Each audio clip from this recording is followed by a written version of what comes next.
আমরা ভাতা দেব না, আমরা চাকরি দেব, কর্ম দেব, উদ্যোক্তা বাড়াবো ইনশাআল্লাহ। এটা অপমানের কথা ভাতা দেওয়া। সক্ষম যুবক, ডিগ্রিধারী যুবক, তাকে ভাতা দেওয়া হবে। আমরা কারো কাছে দয়া ভিক্ষা করি না। জামাত এই সম্মান দিতে চায় সমস্ত যুবকদেরকে, পর্যায়ক্রমে কর্মের হাতিয়ারে পরিণত করবে ইনশাআল্লাহ।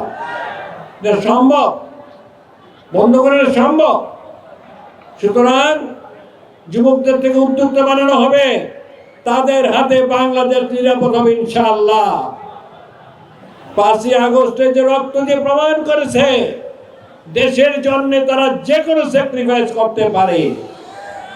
কাজে যুবকদেরকে পর্যায়ক্রমে যদি দেশের দায়িত্ব আমরা দিতে পারি, এই দেশের জন্য উন্নতি, অগ্রগতি, শান্তি, শৃঙ্খলা, নিরাপত্তা সবগুলো এনশিওর হবে ইনশাআল্লাহ।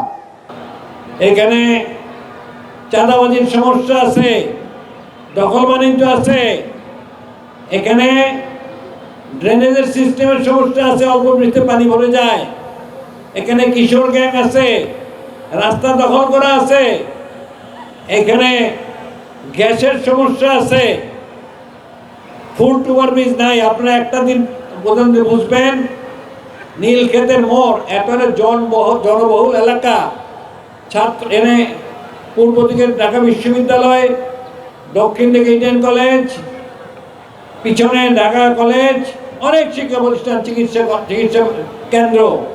এই জায়গাটা রাস্তার পারা হইতে পারে না, অ্যাক্সিডেন্ট হয়। এখানে অবশ্যই একটা সুন্দর ফুটওভার ব্রিজ হওয়া উচিত ছিল। এরকম ধানমন্ডি, কামরাঙ্গীরচর, কলাবাগান, আপনার হাজারীবাগ, নিউ মার্কেট, সমস্ত এলাকার মধ্যেই এই ধরনের ট্রেনের সমস্যা, গ্যাসের সমস্যা এগুলি রয়ে গিয়েছে। আল্লাহ যদি আমাদেরকে সুযোগ দেয়, অগ্রাধিকারের ভিত্তিতে আপনাদের সাথে পরামর্শ করে আমরা এগুলি পর্যায়ক্রমে সমাধান করবো ইনশাআল্লাহ। কষ্ট করে দেখা করতে হবে না, আমরা জনগণের দুয়ারে যাব ইনশাআল্লাহ। এইটা আমাদের নেতা বলেছেন, এটা ইসলামের শিক্ষা, ইসলামের শিক্ষা।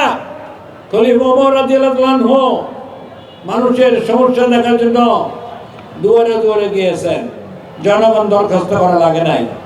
সুতরাং আমরাও আপনাদের দুয়ারে দুয়ারে সেবা পৌঁছে দেব, আল্লাহর মেহেরবানি। সর্বশেষ বলতে চাচ্ছি, এই এলাকার সমস্যার সমাধানে অতীতে যে সমস্ত দুর্নীতি হয়েছে, ব্যর্থতা হয়েছে, আমরা সেগুলিকে অগ্রাধিকারের ভিত্তিতে সমাধান করব ইনশাআল্লাহ। মানুষের জানমালের নিরাপত্তা আমাদের অগ্রাধিকার।